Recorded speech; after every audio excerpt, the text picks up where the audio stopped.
અવાજ આવતો નથી. થોડો અવાજ આપણા ભાગલે ફક્ત જય બોલવાનું આવવાનું છે. વિનંતી છે ખાસ થોડો જય ઘોષ. ગુરુ નિરાત મહારાજ,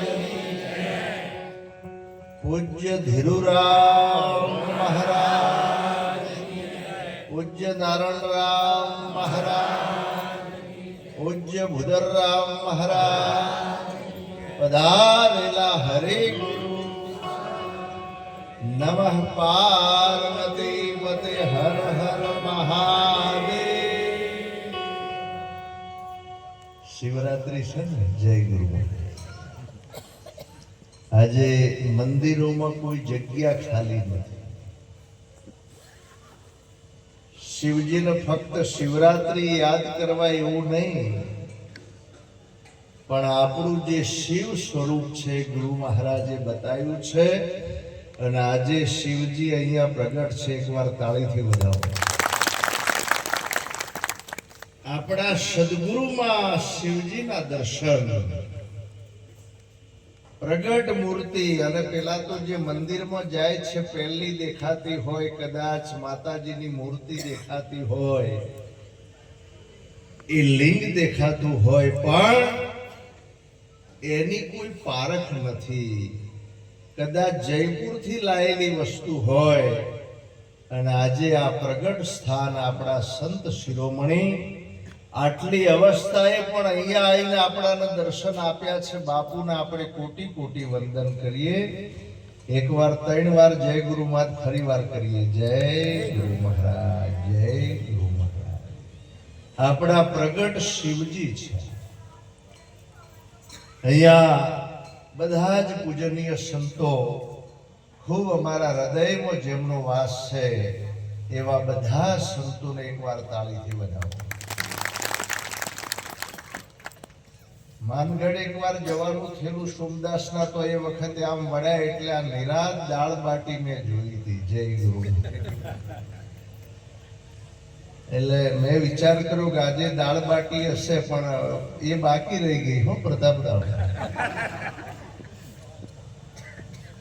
પ્રતાપરામ, બાબુરામ અને કિરણરામ, આખા પરિવારને જોરદાર તાળીથી વધાવો. પૂજનીય જયસિંહરામ બાપુની કૃપા સમગ્ર આજે અમારા ઉત્તર ગુજરાતનું ગૌરવ ડાભી ધામ અને મોહનરામ મહારાજ અને જયસિંહરામ બાપુનો જે કઈ પ્રવાહ સમગ્ર ગુજરાતમાં ચાલી રહ્યો છે, એવી એકવાર જય બોલો. પૂજ્ય જયસિંહરામ મહારાજની મહાન જ્ઞાન નિરાત બાપુનું આજે બહુ ભાગ્ય હોય તો આવું એક સાચું જ્ઞાન મળે. નિરાત બાપુનું એટલું પ્રગટ જ્ઞાન કે રાત્રે બોધ લે એટલે સવારે બોલતો થઈ જાય. બોલો કૃષ્ણ કનૈયા. થોડું સેટિંગ કરજો માઇક. સેટ હોર્ન મારે છે, સેટ ઓછો રાખશો તો પણ ચાલશે. આવો જે પ્રગટ મહિમા નિરાત બાપુનો આજે તમે ખેડ, હમણાં પરમ દિવસે લીમખેડા વિસ્તારમાં કાર્યક્રમ હતો દાહોદ જિલ્લામાં. સાહેબ આજે એ લોકો પણ, અભણ વ્યક્તિઓ પણ માઇકમાં બોલતા થઈ ગયા. તમે એમને સાંભળો તો એવું લાગે જોડે પીએચડી બોલતા હોય. બનાસકોઠાના ભાબર વિસ્તાર સુધી તમે આવો.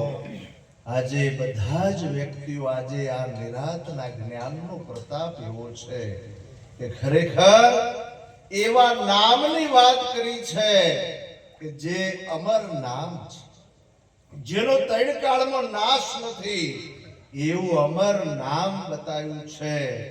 અને વડોદરાના રાજા બાપુ સાહેબ ગાયકવાડ બધી જગ્યાએ ઉપદેશ લીધો, પણ ગુરુ નિરાત મળ્યા ત્યારે બાપુ સાહેબ જાહેરમાં બોલ્યા છે કે હવે મને સાચી નિરાત થઈ. અને પછી બાપુ સાહેબે ગુરુની કૃપાથી ભજન બનાવ્યું. હમણાં ભજન જે સાંભળ્યું, મારા પ્યારા ગુરુનો પરવાનો, એ બાપુ સાહેબનું બીજું એક વાણી બનાવી. એવું નામ જેને જાણ્યું એ તો વેદ 4 ભણ્યો, પણ એનો ભેદ જેને જાણ્યો એ તો ખરો. એવું નામ, એવું એટલે કેવું, આપણે આ વસ્તુને ખાસ જાણવાની છે. આપણે કહીએ કે ભાઈ આજે કાંજીરામ મહારાજ ક્યાં છે કે આ તો શરીર છે. આપણે કોને કહીએ? હાથને કહીએ, પગને કહીએ, માથાને કહીએ. આ જગતમાં રહેલી બધી વસ્તુને તમે જાણતા હોય, પણ તમે તમને ના ઓળખો ત્યાં સુધી 4 તોલોમાં મણની ભૂલ છે. પોતે પોતાની ઓળખાણ એ સદગુરુના સાનિધ્યમાં થાય છે. એકવાર સાચું નામ આપણા પકડમાં આવી જાય ને સાહેબ, તારે એનો રણકાર જુદો છે. એટલે સંતે ભજનમાં ગાયું છે, બધા મારી પાછળ થોડા 1-2 ચરણો હૃદયના ભાવથી. આજે સુંદર સંગીત છે, સાઉન્ડ પણ સુંદર છે, એટલે બધા ભાવથી બોલજો. થોડો ટાઈમ આપણે આનંદ કરવાનો છે. બધા જ જ્ઞાની મહાપુરુષો અહીંયા મળ્યા છે. અખંડ નામનું સ્મરણ થાય છે,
એટલો બધો અઘાટ આનંદ છે. આ મનુષ્યનું ટાણું મળ્યું છે સાહેબ, કોઈ રગડા ઝઘડા માટે નહીં, કોઈ ટીકા નિંદા કરવા માટે નહીં, ફક્ત ભગવાનના ભજન માટે મળ્યું છે. 4 પર ધંધે ગયો, 3 પર રહ્યો સોઈ, 1 પર પ્રભુ નહીં ભજા તો મુક્તિ કહો છે. દિવસના 4 પર ધંધામાં ગયા, 3 પર ઊંઘવામાં ગયા, હવે 1 પર પ્રભુ ભજન માટે વધ્યો છે. ઓટલે બહેન ગપ્પા મારવામાં કાઢ્યો. જો પરમાત્માના આત્માના જો દર્શન નહીં જાય, એની પારખ નહીં થઈ, તો પાછું ઠેરના. પ્રતાપરામ મહારાજને મેં પૂછ્યું હમણે, કેટલા લોકોનો પ્રસાદ છે કે મહારાજ 600 વ્યક્તિનો છે, ભજનમાં કેટલા બેઠા છે?